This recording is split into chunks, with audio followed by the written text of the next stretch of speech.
The late PAC stalwart Philip Kgosana will be laid to rest today. The funeral is being held at the Tshwane Event Centre this morning. While moving tributes poured in at the memorial service for the late PAC stalwart on Wednesday, Kgosana was 80 years old. Well, let's cut live to the proceedings. To say that the psalmist then reminds us that life does not end with the giving up of breath. That along the journey, the psalmist goes through varied experiences.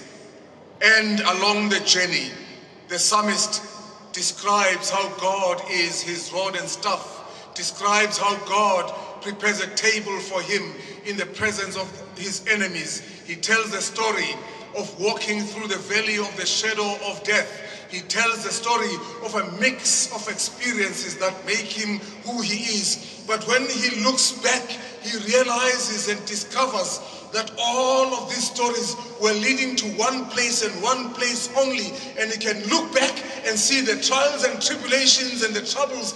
And then he says, surely then if I have gone through all of this, I know now that goodness and mercy will follow me all the days of my life, and I shall dwell in the house of the Lord forever. Because of all of these things, I have done what I have done, and I will dwell now forever in the house of the Lord. That is our faith. That is what we believe. That is what we know. And may Philip Kgosana's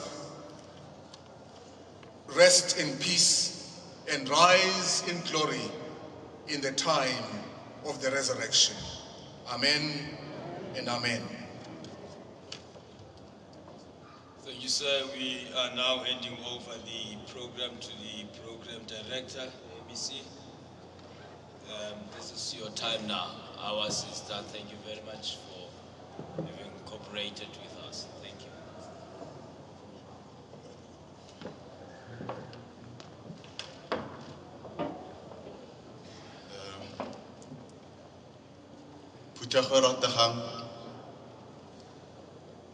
Re kena mo lenaneong la bobedi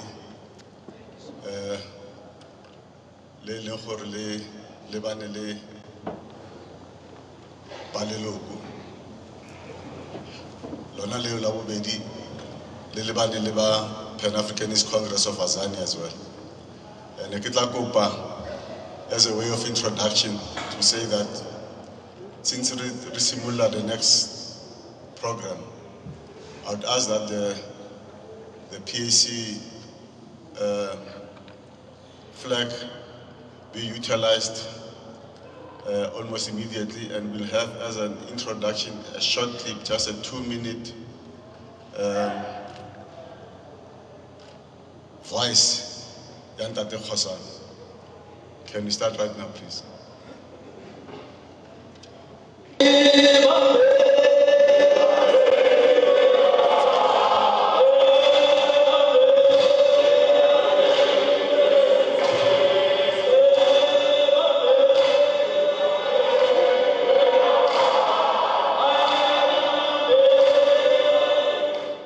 My name is Philip Kgosana, born in a village of Makapanstad, in what used to be northern Transvaal, not very far from Hammanskraal.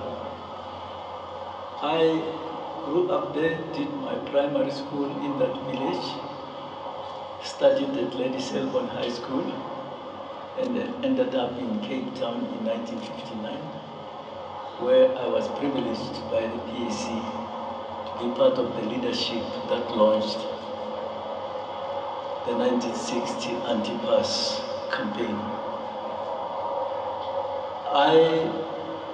After the main campaign, it dawned to me that whatever has happened at Sharpeville and at Langa, and subsequent to the events of the 30th of March 1960, it became important that we must capture and record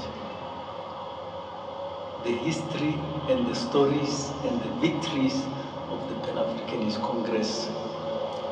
And hence, that to me became a very important inspiration, because if we were not to do that, we would let the story of our successes, our history, and in the name of Robert Sobukwe, to fail to capture and record the events that took place and became a turning point in the history of our country. The year 1960, whether we want to accept it or not, was the turning point not only in South Africa, but in the whole continent of Africa. More than 60% of our continent's oppressed, colonially suppressed people saw independence that year, and PAC carried the country, South Africa, into that milieu.